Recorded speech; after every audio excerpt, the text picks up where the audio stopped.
Hello everybody. Lovely to have you all. We might then just get some more people basically just coming in, and if you just see me, my eyes just flicking up every now and then, I'm just admitting a few extra people. But yeah, we are basically going to kick off. Some of you might have joined last week when we had Morgan talking us through the title, kind of how to be a winning cox, particularly talking about the kind of more novice to intermediate, so it was a little bit more nitty gritty. And if you haven't got that, when I shared this link, I also shared the recording for that, so please do go back and have a look at it, because I will refer back to a couple of the things that Morgan talked about, because really what we are essentially talking about today is pretty much the same principles, but sort of leveling up, as it were, and essentially taking the next step. For me, I kind of think about it as, going that sort of from being a good cox to a great cox. And how do you actually get there? What does that actually look like? And basically kind of what can you do to actually make that happen? So, Mark 2, share the screen. So can you just thumbs up if you can see that? Fabulous. Okay, does what it says on the tin. But I'm going to kick off with, there is more than one way to be an exceptional cox. This is something that all of us at WOX feel pretty strongly about.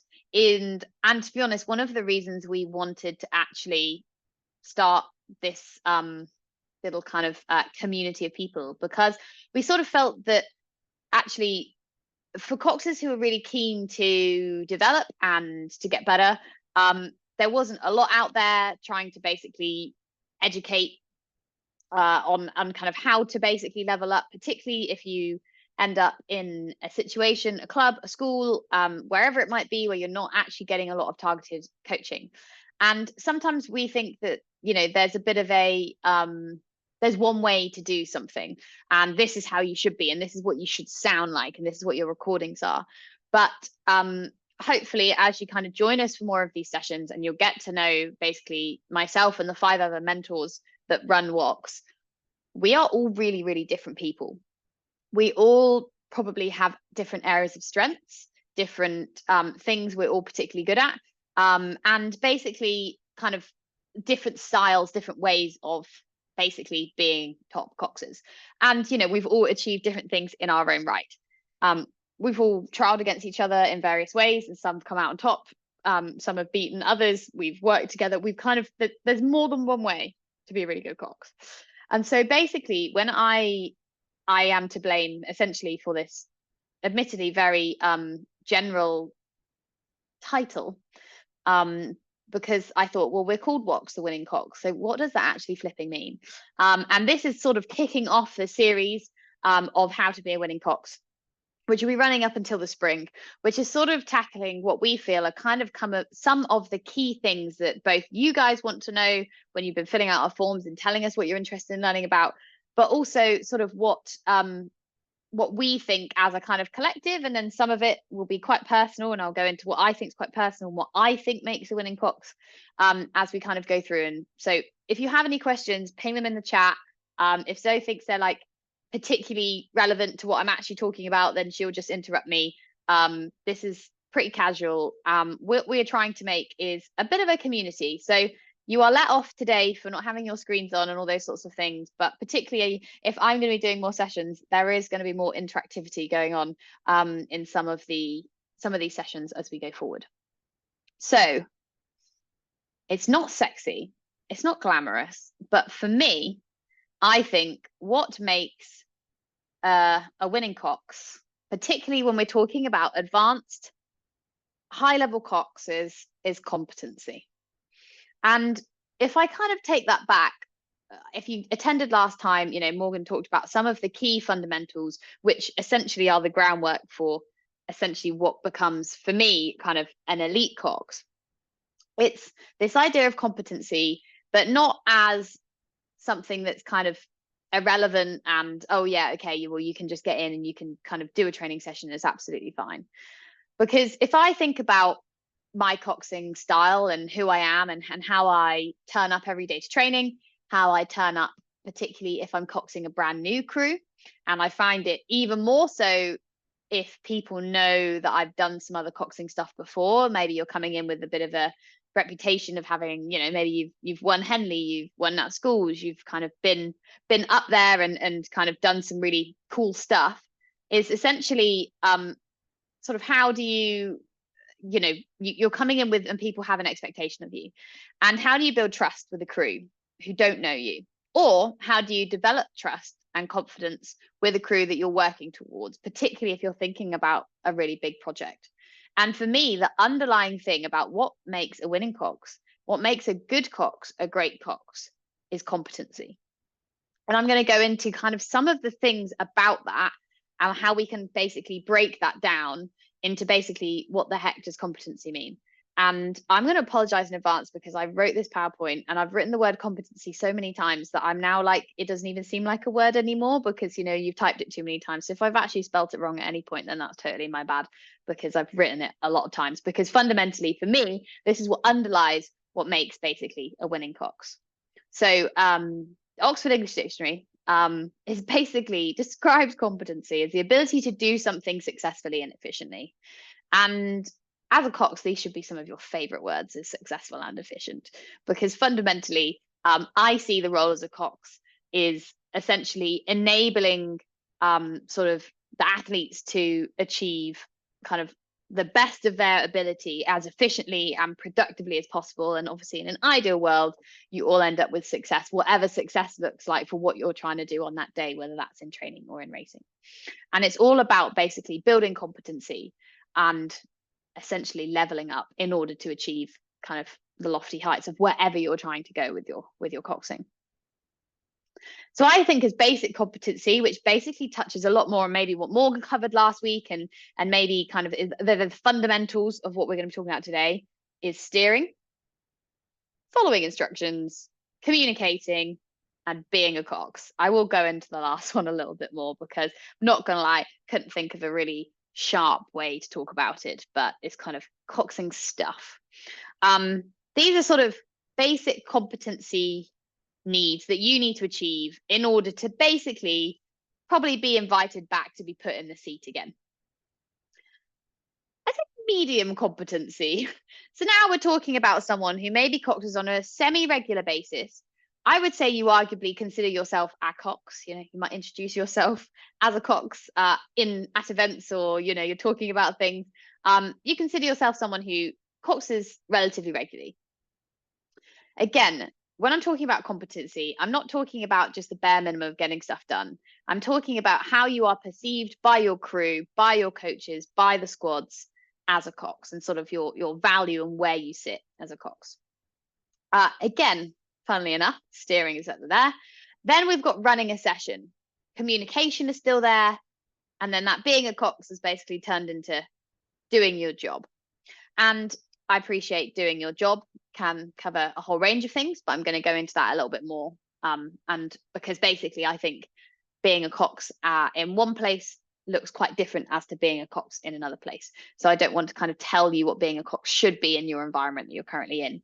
And also being aware that if you then move on and go somewhere else, that your expectations of what your job is might change and might shift. So you need to sort of be ready for that and be ready to take that on and be good at it. Kick-ass competency, high level competency, which is essentially what we're all aiming for. Is essentially, for me, kind of comes down to steering safely. And again, it's unsexy and glamorous, but you are the legal master of the vessel. You are essentially responsible for steering well, steering safely, and steering as best you can. Running a session effectively. Anyone can sort of get in and do 12K, but are you actually adding value to that session? Are you basically doing what the coach wants you to do? Are you kind of basically making the session happen in the best way possible? High level communication. I'm going to go into this in a little bit more detail when we talk about communication. But essentially, it's not just basically communicating well enough. It's communicating at a really, really high level. And that covers in the boat, out the boat, and everything in between. And then it's also doing your job well, because essentially, you know, if you are down as a cox, you could just basically turn up and be like the cox and get put in a boat and you do some coxing. But are you doing your job well? Generally, the way I always used to like to think about my role as a cox was that I wanted people to want me in their team. I would want people to, you know, let's say there's 4 coxers at my club and the 8s are being dished out for training that day. I always wanted people to see my name on the board next to their 8 and be like, we've got Erin. And the way that I would do that was trying to basically do these things well. And, you know, steering, running a session, communicating and doing my job. And I think the more you do that, the more consistently you do that, essentially, the more desired you are, the more favored you are, and essentially the more you will obviously try and develop. The main thing that you can do to have kick-ass is basically be consistent. Now, I think this is easier said than done. And I think this is also easier said than done if you're not coxing that regularly. And also if you're changing crews and coaches all the time. And I appreciate that is more the norm. But being consistent around the variables that are happening is a great way to upskill and to basically be a better cox than you were a week ago, a month ago, a year ago. Trying to focus on the same things and develop in the same way that we've all been there. It's flipping annoying. You might have a fantastic session on Wednesday. You get in the boat, same crew, basically same conditions, and they row like idiots. And it's so annoying because they're being inconsistent. And you're like, oh, for goodness sake. Or even not even, you know, from session to session, but from leg to leg. Obviously, I spend a lot of time on a 2K rowing lake and I'm like, brilliant. I turn around. I'm like, have we just forgotten to row? What is going on? Consistency in rowing is obviously a massive thing. And being consistent as a cox is, again, a really good way for athletes to build trust in you, for coaches to build trust in you. And with trust, basically becomes more responsibility and allows you to essentially develop. Because if they trust you, they are less likely to be interfering with your sessions. They're going to be trusting you to run these sessions more effectively. You can have more high-level conversations around athletes or individuals or technical points you're working on because you're developing this consistency and they know they can basically put you in the boat and you will do a good job and you'll do it well. So the big thing that I want to kind of give you all is you need to get consistent in your training.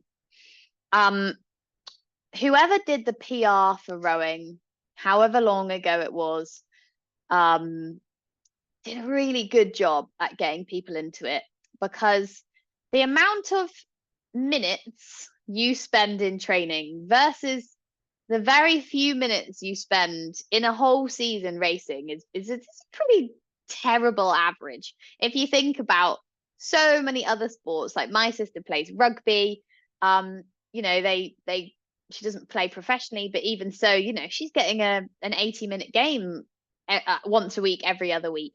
You know, that there are a lot of sports where actually, you know, the training to competing ratio is pretty poor. So actually, this consistency is developed in training. And for you to develop as a cox, it needs to not just be about those golden few minutes you spend racing.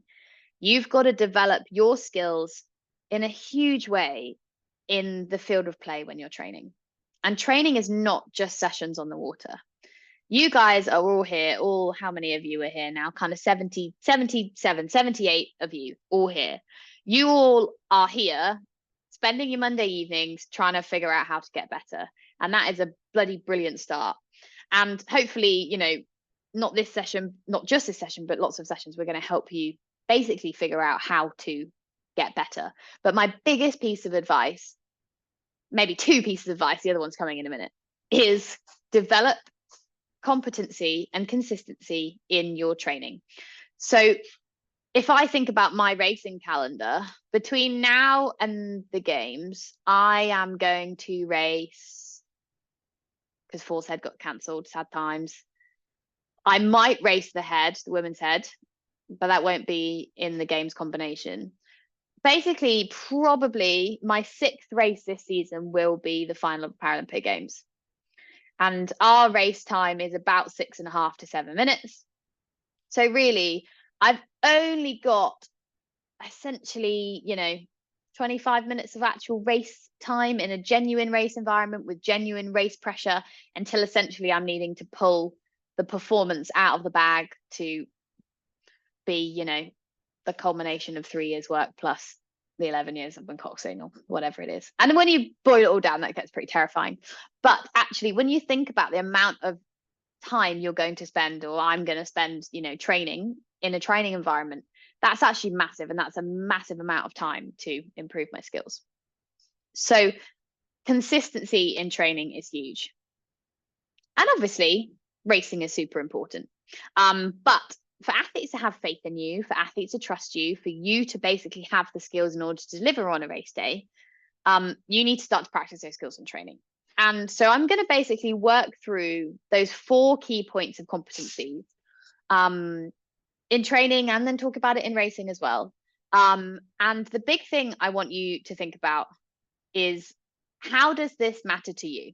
Because all of you on this call will have things that you need to develop and you need to work on. And by nature of the fact you're here, you all are aware that you could improve and you could get better. And ideally, you're all very hungry that you will be desperate to improve, and you want to make things better. And I think that athletes get, and when I say athletes, I mean the rowers. I do consider coxers athletes as well, but the rowers themselves get so much more impact and feedback, and they get kind of told what they're doing better, and then they know what their targets are and things like that. With coxing, we're talking about something that there are objective markers, and the objective markers are kind of steering and some of those kind of more black and white, right and wrong things, but so much of what we do is subjective. And it's very difficult, I think, to get feedback that is helpful and constructive and things you can work on. So you've got to push for that feedback, but you also need to take the time yourself and think about, okay, what do I need to do to develop? What do I need to do to get better? And reality is, you need to take some time, and hopefully this forum is going to give you an opportunity to, while you're listening in, as I go through some of these things, be honest with yourself. I'm not going to be judging you. No one is judging you. The best way that you can essentially level up is to be reflective, pick one thing within these themes that you need to work on, and then be proactive about making some changes. Because you would expect one of the rowers to make a change if, let's say, their front end is a bit weak and you really want them to step up on that. They need to recognize that themselves. They need to accept that they need to make the change, and they need to be proactive about doing it. It's a little bit harder with our subjective kind of role, but you can absolutely be proactive and basically make yourself better. So I'm going to run through these 4 things: steering, running a session, communicating, and doing your job. Have a think. One thing might immediately spring to mind that you need to develop, and maybe it doesn't. Maybe you're like not too sure because some of my titles are a little bit loose. But hopefully by the time we come to the end, you'll have a little bit of an idea of what you would like to develop. And I would like you to think about, particularly as well, some goals for the season. So long-term goals. And I'm not talking about, I'd like to win this. I don't want to know particularly about your goals for, winning Henley or Nat Schools or whatever it is, Henley Women's. It's more about, what do you want to develop? And that doesn't mean that you will develop it and nail it by the end of the season, but it's something that's going to be ongoing. Steering for me, when I first started coxing, I really, really struggled with steering. And I'm not going to lie, even when I got into Caversham, when I first started, I found it hard to get to grips with steering when I was jumping between 8s and different people. Now, thankfully, steering for me, I don't really need to think about it much anymore. I feel it's more kind of like changing gears in a car. My big thing that I'm working on at the moment is communication. and I will kind of go into a little bit more of what I'm trying to develop this season. So hopefully that will help you guys as well. I'm sort of working on doing my job as well, but I'll tell you that a little bit more. So steering and training. Whether your view looks like this, which I believe I stole this from Morgan's presentation last week, which I think is Henry Fieldman, or like this, which is my view. By the way, we weren't rowing at 3:25 at rate 27. We were just floating along about to start rowing. Regardless of what your view looks like, you know, the most important thing you need to think about primarily in training is safety. If your rowers feel safe with you, they will just be able to concentrate on rowing. What you ideally want to get to with a point with your steering is essentially they don't need to think about it and they can just crack on. And I promise, if you manage to nail the steering, them to feel safe and comfortable with you, then they will get much better, much quicker, because they're not wasting energy basically trying to get involved. I find it particularly annoying, you know, when kind of athletes who maybe don't trust you or whatever are kind of trying to tell you how to do your job. And that might be because they don't know you, or you're in a new environment. And sometimes it's helpful, but sometimes it's like, pipe down. And the more consistent you can be to make them feel safe and like you know what you're doing, the better.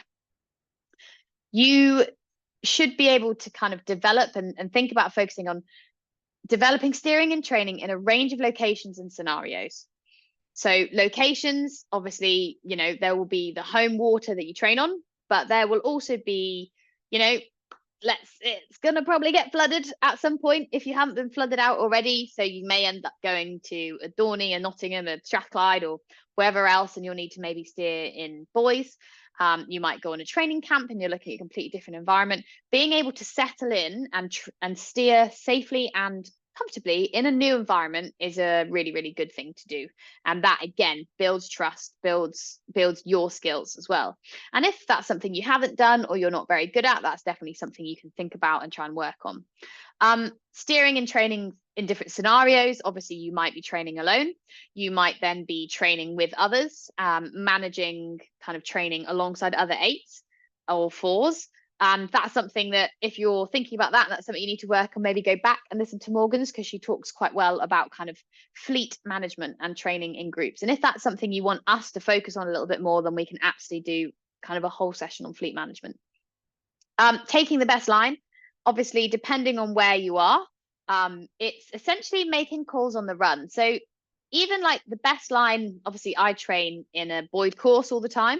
For me, it's basically making sensible decisions and steering well when I'm on a really busy lake. And that is relevant for you guys if you are particularly on kind of a lake environment where you've kind of got the swimming lanes when you're going up and down. It's a bit stupid if I turn into a lane, I'm getting ready to go, and I'm up the bum of a single, because that's just silly steering, because I'm going to have to steer around the crew and disrupt what I'm doing. Particularly if we're about to go and do a piece or something like that. Like I will obviously primarily try and pick a dead lane, an empty lane, sorry, or, you know, a lane where no one is going to be behind me and is going to be coming up my bum. And then kind of have I've just seen that question. I will come to that. That's a great question.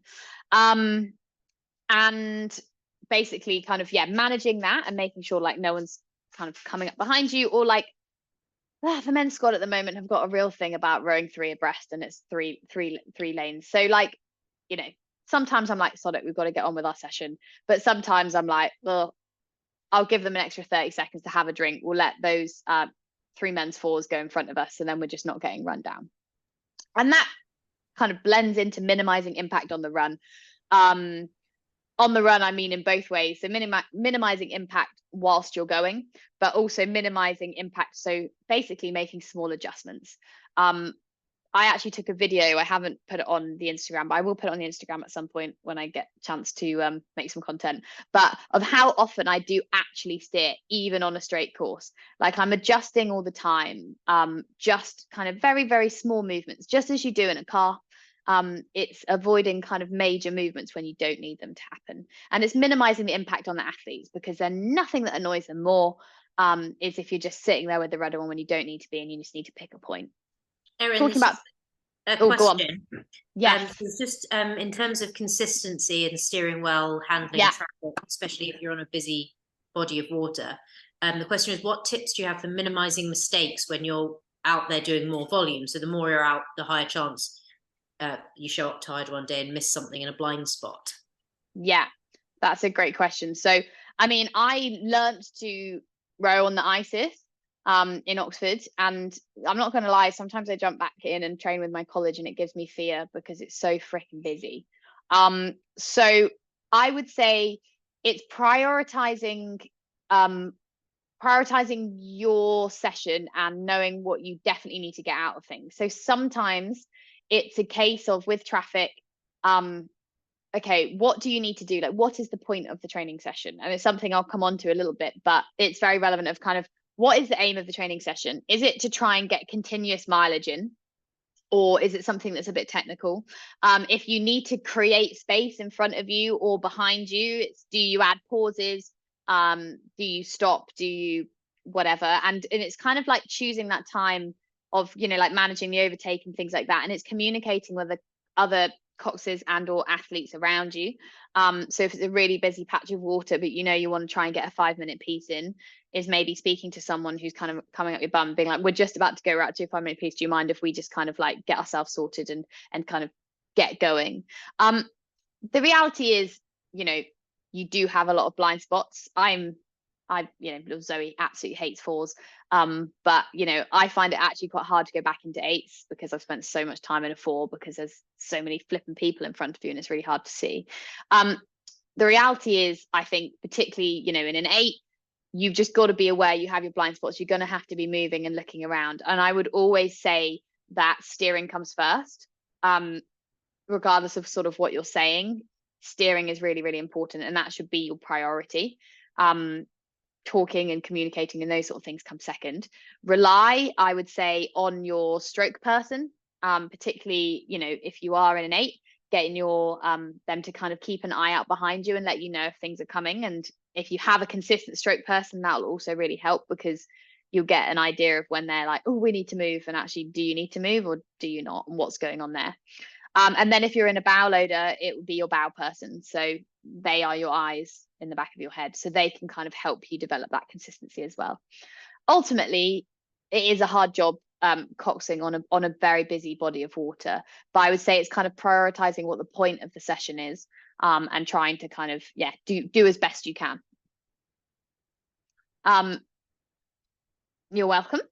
So talking about steering and racing, it's kind of similar, but there's a few different things. So steering safely in a race environment, I always find warm-ups and cool-downs really stressful, particularly at international events.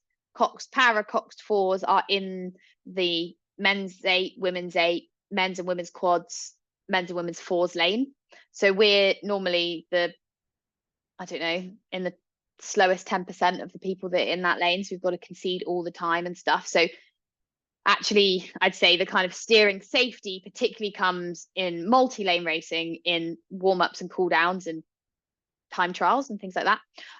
So if you find that particularly stressful, it's basically, how do you manage that? It's making sure you know the circulation really well, knowing what your race plan and your warm-up is, and how do you execute that. It's having that, and I do a lot of race visualization as well.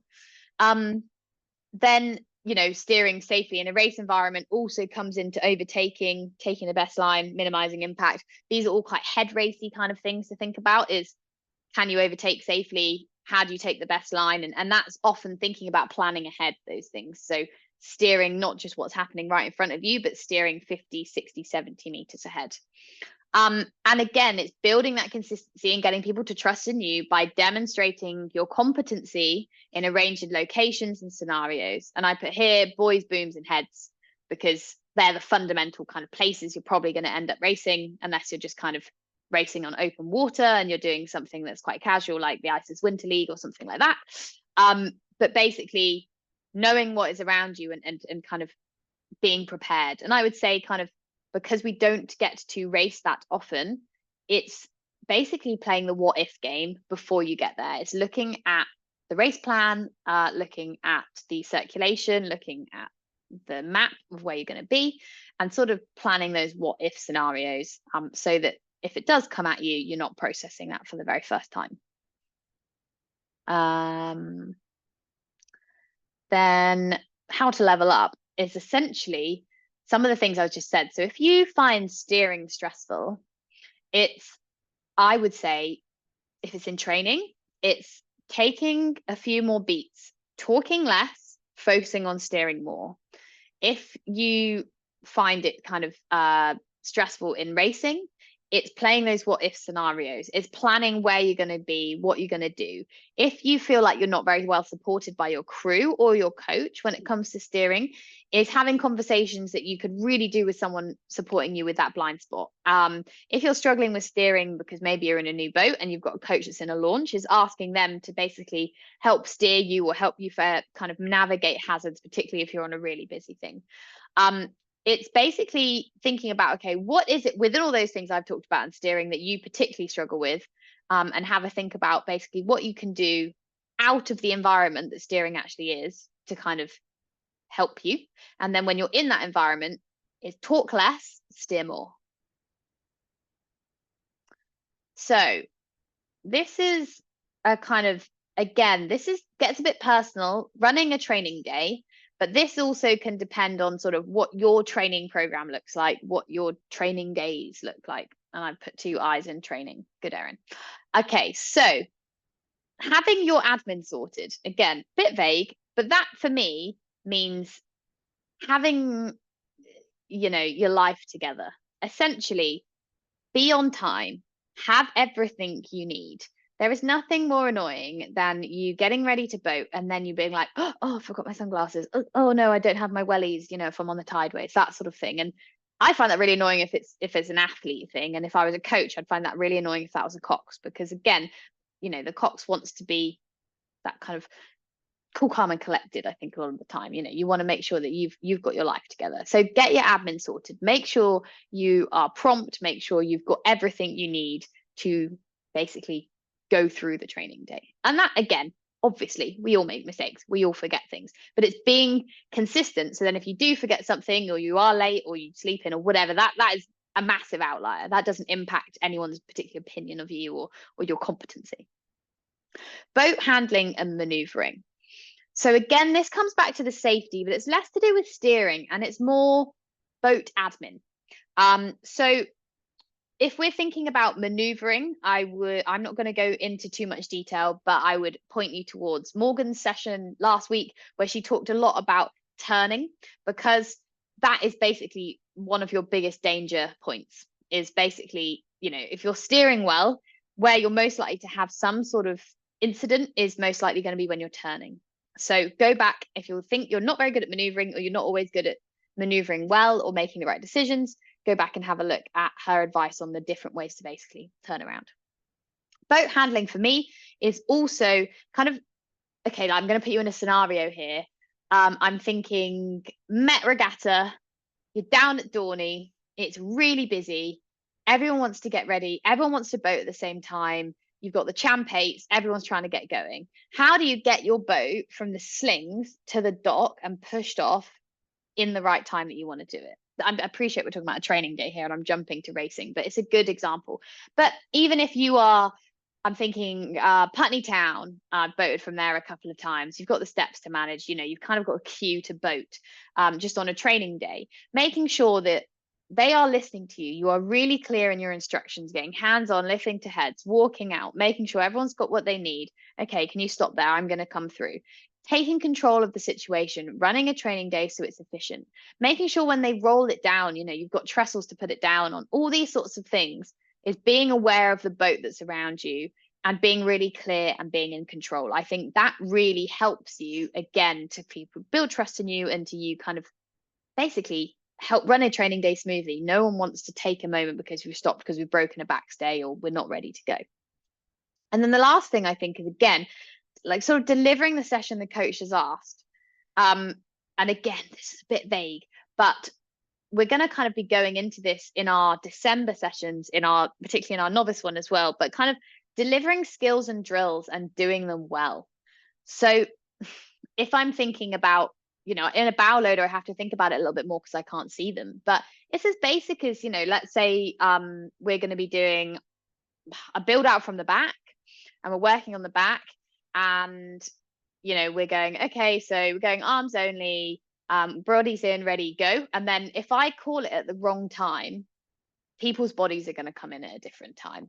And I know this sounds like I'm being really basic and potentially being patronizing. I really don't mean it. But sometimes it's those sorts of things that really irritate a coach or an athlete, and can kind of be quite disruptive to a session if we're not calling these skills and drills right, or if we're forgetting them, or we're not delivering them.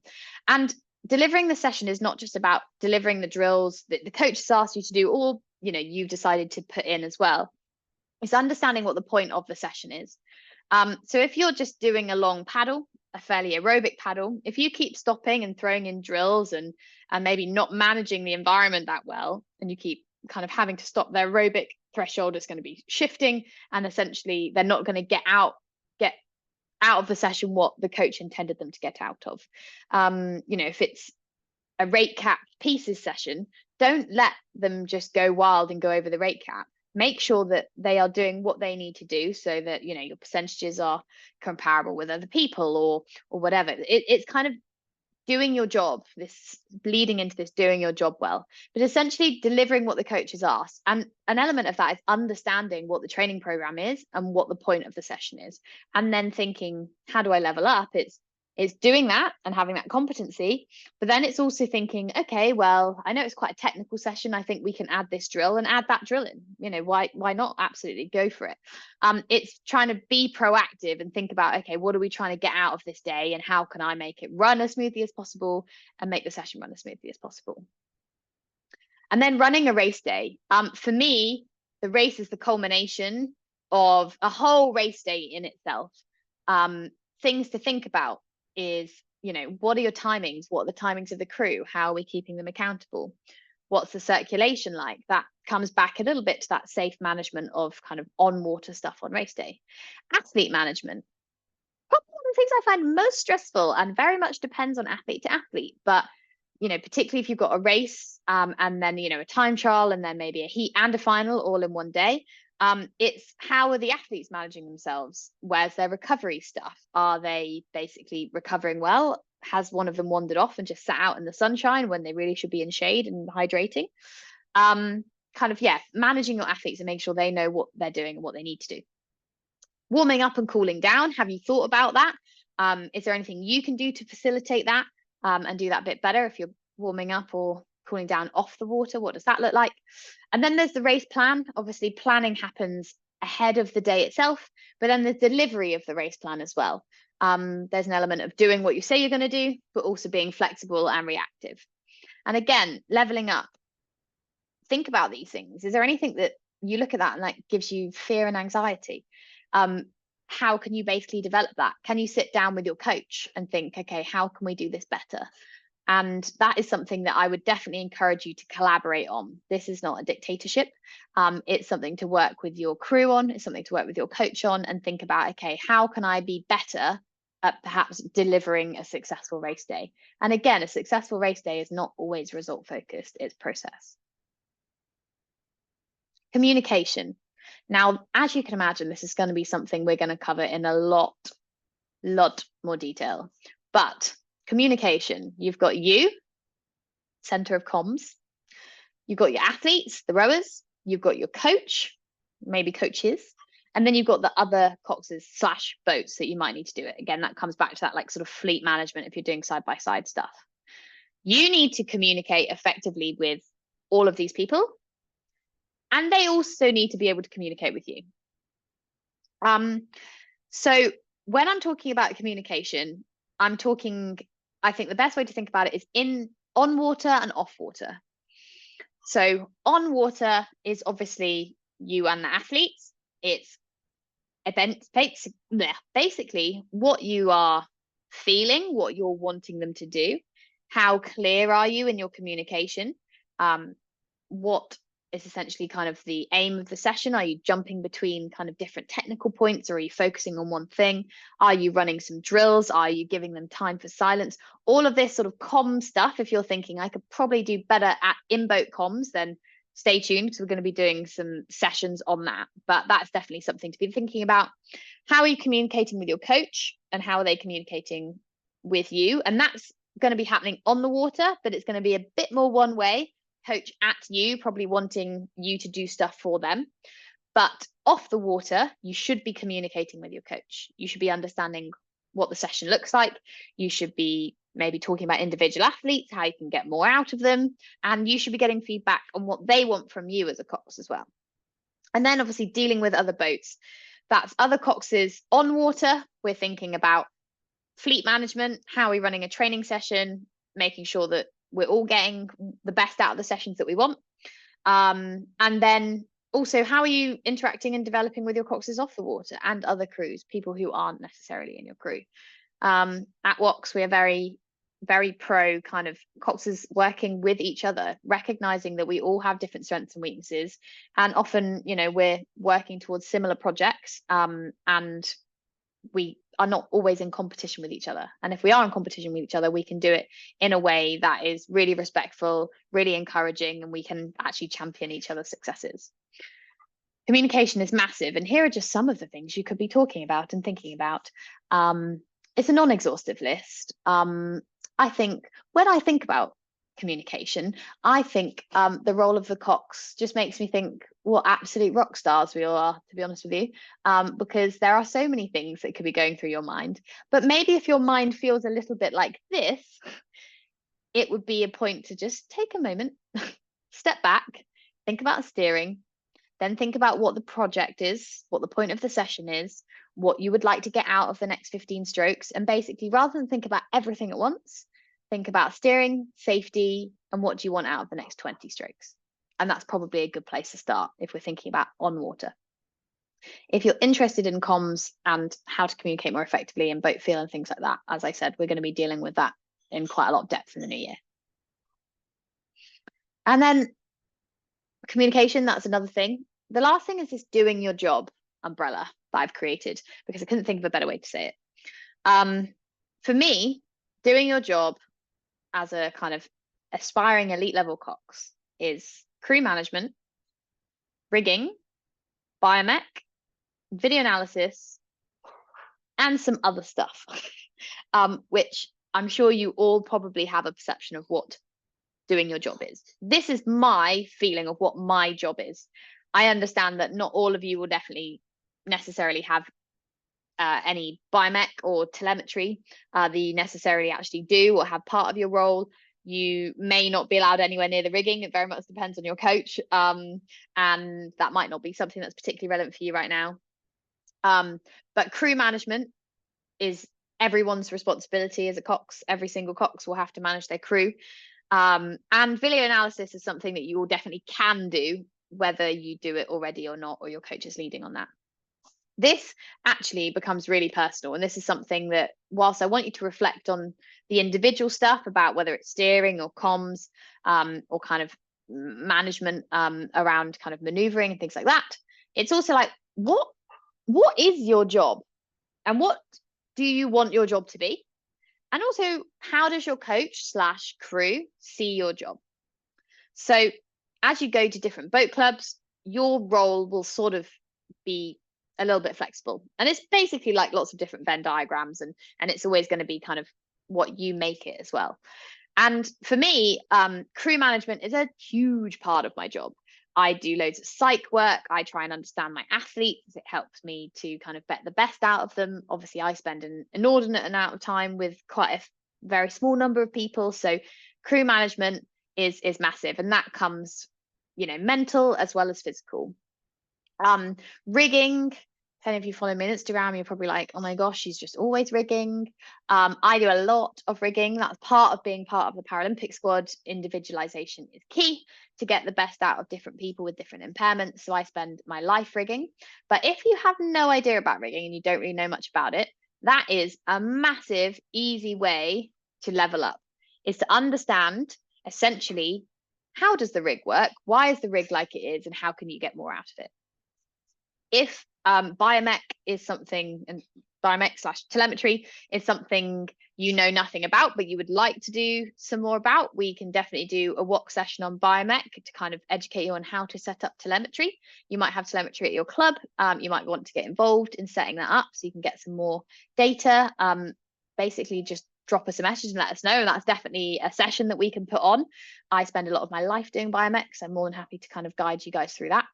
And then video analysis, for me, again, this is a very personal thing. What's part of my job is I lead the video analysis at kind of within my team. I make sure I take lots of video because I'm not always in the boat, or I nag my coaches to take video.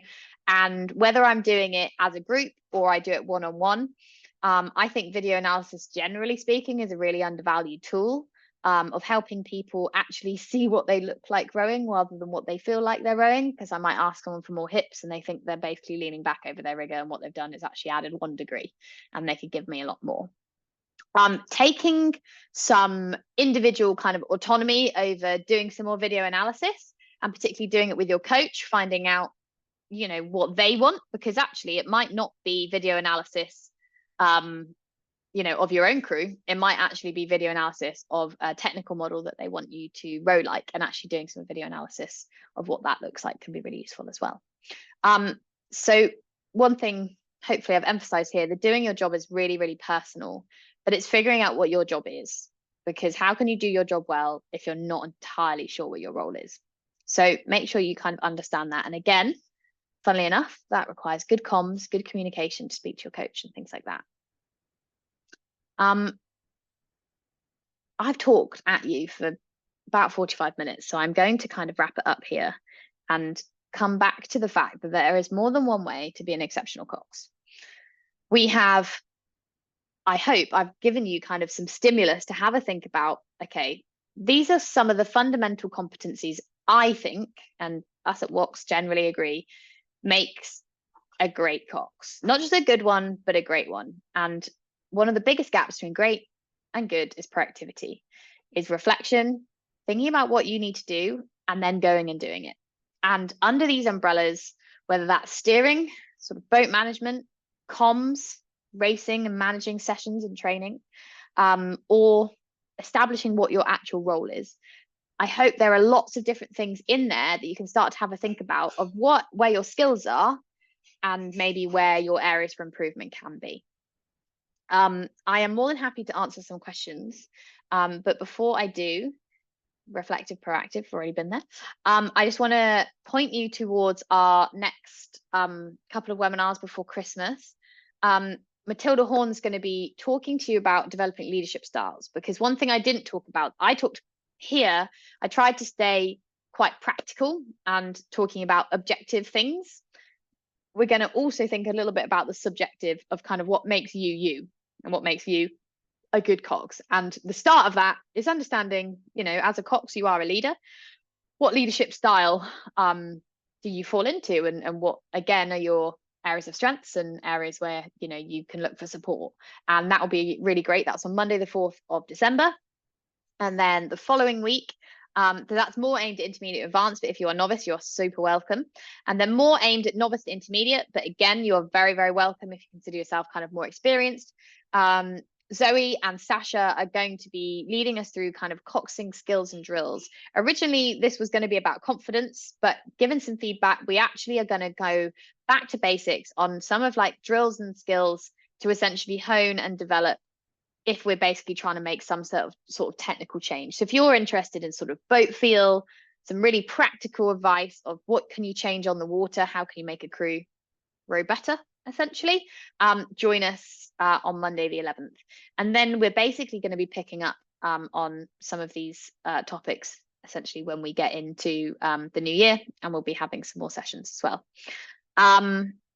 Lastly, if you've been onto any of our other webinars, you'll know we obviously want to provide all of these for free, but we have a charity partner. We're a charity partner with Love Rowing this November. So if you have enjoyed this and you can spare a few pennies, please do kind of scan that QR code and donate a couple of quid to Love Rowing, just to essentially kind of support them. They're doing amazing stuff with adaptive and supporting athletes and people to get into rowing and give it a go who basically would never normally get the opportunity to.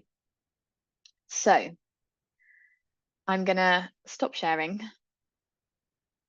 and see if anyone has any questions. There's no obligation to have any questions, but if anyone has any questions, then feel free to unmute yourself or ask on the chat. Resources for rigging, great question. If I'm honest, Monty, I actually am not sure, but that's something that both we can look into, but also that's definitely something that we can look at providing as well, and doing some sessions. I mean, one of the reasons we essentially created WOX is because we don't think there's fantastic resources that are easily accessible out there. But leave that one with us, because either we'll direct you to somewhere. I don't know if Zoe might know, but if not, we'll do it ourselves. I was going to say, I think Volker Nolte, I think one of his books might have touched on rigging, but I'm not sure. I'd have to dig through. But you could Google his name, Volker. That's the first name. The second name is Nolte. Also, whether or not the books are in print or easy to buy, I'm not sure. But I think one of his books might have had some stuff about rigging in it, but I'm afraid I can't remember precisely. But yeah, I mean, I think if we can, it's probably a bit of a labor of love, but if we can come up with some sort of resources, even a basic cheat sheet, that if people would find that helpful, we can give it a go. Aha. There we go. Great. Chapter 9 of his new book, Growing Science. There you go. Lovely. Thank you. Tips for covering for other coxes and unfamiliar crews. So I would say training and racing is basically hit the basics really well. So firstly, making sure you're steering and making sure they are basically fully engaged and listening to what you're doing. I would have a chat to the coach and the stroke person if you're in an 8. Well, probably still the stroke person if you're in a 4, actually. Particularly, if they have certain ways they warm up, what works well, what are you working on? So when you're jumping in and talking, it's kind of on the same theme as essentially what you're doing. And so then it's a little bit of a smoother transition. And then I would also say that kind of don't be really fearful of the crew. Sometimes I quite like jumping in with a new crew that's unfamiliar, because all my go-to lines they've normally never heard before, so they're like, wow, that's so great, and I'm like, that's just one of my go-to things I normally say. So I actually think kind of have a bit of confidence stepping into the boat, do the basics well in terms of steering and maneuvering. Don't try and do everything you possibly know at once, and just try and kind of hit the basics well. And if you're jumping into race, it's making sure that you know what their race plan is, what their warm-up is, and you kind of bend to kind of what they need and what they want at the time, I'd say. But yeah, have some confidence when you're kind of stepping in.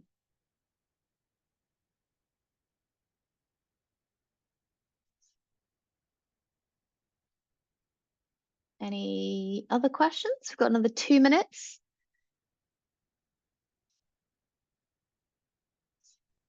Lovely. If not, well, that's a good sign, I guess. You're really welcome, Lucy. No worries. Zoe, anything to add? Because you've just you didn't know necessarily what I was going to talk about. So anything that you sort of agree or fun or disagree with, to be fair? I don't think so. It just prompted me to think a bit reflect, in fact, about my own thoughts on what, makes a good cox and what separates a good cox from a great cox. And I think the only thing that I would add, and forgive me if you said this already, because I was also trying to eat dinner and feed a small person during the talk, is flexibility. I found that the different crews need really different things, and you don't always have what works for one crew doesn't always work for another. And that might mean drills, it might mean the warm-up, it might mean the race plan, it might mean your attitude, it might mean how you communicate with them, it might mean the way you motivate them. And I think the you know, the very best coxes can be really flexible. You know, they can, even if you just think about attitudes, they can be kind of a hand-holding crew if people need a bit of encouragement. They might be a kick up the bum crew if people need that, or they might be a rein them back in, you know, because they need to be held back a bit. So you have to work that out as you meet new people. And the thing that's really hard, especially in an 8, is that sometimes you have 8 completely different people who all want a different thing, you know, and one person might say, oh, that call was great, and someone else might say, I hated it, never say it again. So working out how to combine all those things and having flexibility to, you know, change and chop and change, that I think makes a great cox. And that's the kind of thing that can't be taught. You just have to go out there and practice it and try different things. Yeah, I completely agree. Yeah, I think that's a massive skill. And even that's what I said, kind of, I'm working on crew management at the moment, is something that you know, we've had a massive turnover and of very experienced athletes to a lot more new athletes. I'm sort of trying to work out how I get the best out of them, and I support those more veteran athletes whilst also holding the hand of the new ones. I could also answer this next question if you wanted me to. Love you too. So the question is, how do you manage difficult athletes, ones who like to argue with you in backseat cox, especially if they're very experienced and better than others in the boat? So I would say the absolute most important thing here is to have open and honest conversations.